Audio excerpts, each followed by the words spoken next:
We've had Manchester United over the last year tell us that they haven't got any money. Boo-hoo, look at us, everything's falling apart. We've had to make all these cuts off the pitch.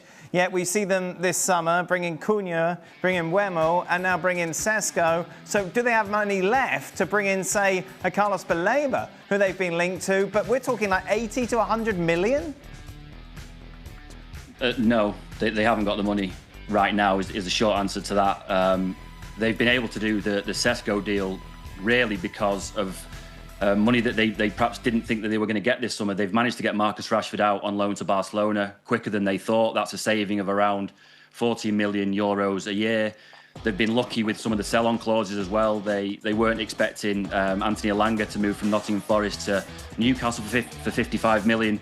That has generated another 5 or 6 million in terms of a sell-on clause. So with all the different clauses that they've managed to receive, they've generated around about sort of 21 million pounds, which has allowed them to then go and reinvest in Benjamin Cesco. But really, right now, the well is dry. You know, they've signed Cunha, they've signed Mbeumo. Cesco will be the next one. If they're going to sign anyone else, if they're going to sign a number 6 or a goalkeeper, they're going to have to start getting players out. They're going to have to get Garnacho out, Anthony, Jadon Sancho, possibly Rasmus Højlund. If they can do that and raise, you know, maybe 90 to 100 million pounds, depending on what offers they receive, then there is a possibility that they may go back in for a number 6. Baleba is one of the players that they like, although that deal at the moment, United are considering that to be quite difficult to do just because of the fee that Brighton would demand. But if they can get those players out in time before the deadline, there is a possibility that United may bring in 1 or 2 more players. But I think the bulk of their business right now has been done. Their main aim this summer was to bring goals in. It was to redevelop their attack, and they've done that with Cunha and Mbeumo and Cesco. Anything else, I think United will consider to be a bonus from here on in. They brought in a number 6. When did they bring in Ugarte? Was it January? Last summer, wasn't it? Last summer? Yeah. 60 million, something like that?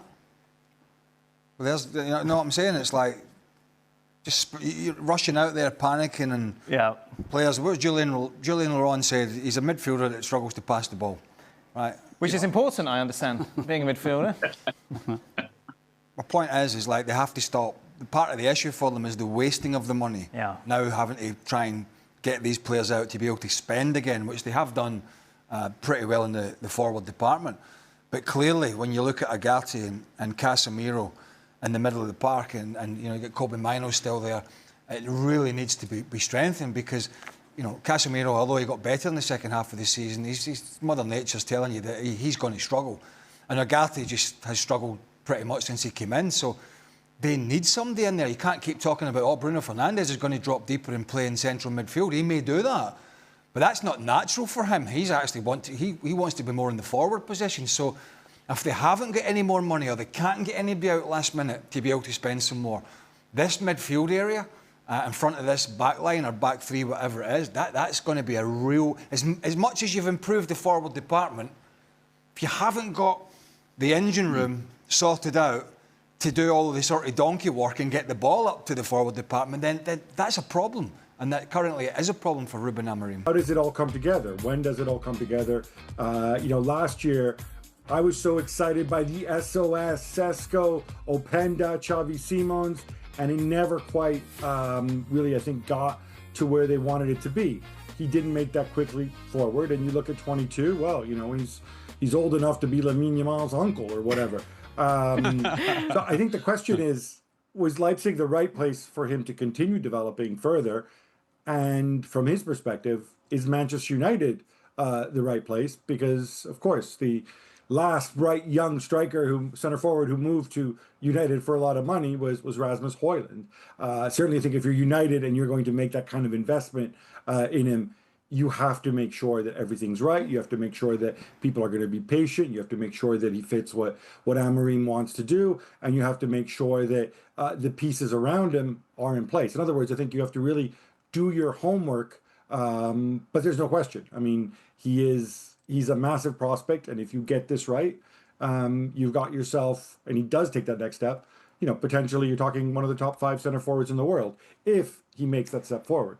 Well, Gab, we're going to talk about Rasmus Højlund a bit later and how this could affect him. But we've also spoken on the show about how Manchester United are trying to have a cautious transfer window because of the bad deals that they've done in the past. When we're looking at the price tag attached to Cesco, it's looking like a lot of moolah. Can Manchester United afford this? Yeah, you mean afford it and stay within the rules of financial stability? I think that's a legit question. I mean, all we heard from Jim Ratcliffe was pleading poverty and how the club are going to go to the wall if he hadn't made cuts and laid off the tea ladies and the secretaries and whatnot. They're saving themselves some considerable salaries in terms of some of the people who left, and obviously Rashford as well. But yeah, I think it's a question mark. And if you push the boat out to that level, my question also would be, are you not going to invest in the midfield at that point? Is it really going to be, Kobbie Mainoo, Casemiro, Ugarte, and the gang? I mean, is this really what Amorim wants, what Amorim needs at this stage? I'm not so sure. And the other thing is, if you don't get the sequence right here, having already invested in Brian Mbeumo and Matheus Cunha, you're in a situation potentially where you get Cesco, and then everybody needs, you have to go and offload, Sancho we already know about, but then Garnacho, but also probably Højlund at that stage. And then all of a sudden, people are going to be in a stronger position. They're going to have the leverage to negotiate you down. And I think that's another, not a good situation, I think, to be in if you're running a club's recruitment department. I think if I may say that one of the reasons, first you see that you buy the wrong players. Okay, that is a failure of a club like Manchester United. But then you get the second wave when you try to offload them because you can't get money for them. You can't get money in. And I know the Manchester United fans don't like us to compare them with Liverpool Football Club, but Liverpool Football Club will now offload first Diaz, 75 million euro. They will probably do the same with Nunez. Will they get 65 million euro for him? So wrong recruitments, they come in waves. The first wave to get them in, and then the trouble is to sell them again. All right, Stevie, after everything you just heard now, price tag, his qualities as well, the fact that we know that Manchester United are prioritizing a striker in this transfer window, should they just go for it? My biggest worry is for Cesco. And quite frankly, successful teams are usually built from the back forward. And certainly successful teams are built in the guts of the team forward. You don't start up front. Look at all the players they're signing. If they sign Cesco, they've signed 3 forwards, basically. You've got to get them the ball. You've got to get them opportunities to score. And what Manchester United have right now in the middle defensively isn't good enough to produce that for those 3 players. Again, if Cesco goes. I mean, if I'm Cesco, I'd be worried that I'm going to stall at Manchester United. You try and, you look at the path that Haaland's had. He's done it the right way. He's built, and then he's joining a team in Manchester City that they're at the top of the tree. No wonder the guy continues to score goals and continues to get better. Is Cesco going to do that at Manchester United? I'm not so sure. And if they do get Cesco, Gab's talking about, financial fair play. So they're not going to have any money to strengthen the middle of the park, strengthen that defence, strengthen in goal. So, yeah, if I'm Cesco, I'm sorry, but I'm going nowhere near Manchester United. So, added to that, you've already spent north of 150 million in replenishing your squad. You'll probably spend another 75 to bring in Cesco. Speculation about another goalkeeper, which adds on top. I'm not sure you're going to get the 50 back or whatever it is that you paid for Onana, if that's the case. And all of a sudden, if some of this speculation is true about the direction of Manchester United intending to go, you again question profit and sustainability and all the noises you've been hearing from Ineos, etc. So to the question, there are a lot of layers to this that, from a business perspective, just don't quite add up. What is a definite cert, though, is Manchester United need an out-and-out striker. And it's a very small market. You see what Newcastle are doing and their interest in Cesco from the time Alexander Isak gets linked with Liverpool.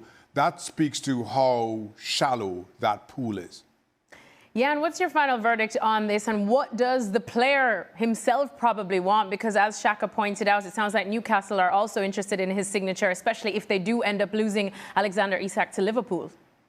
What we do know is that both Manchester United and Newcastle United have told RB Leipzig they're talking to the team Cesco, so to say.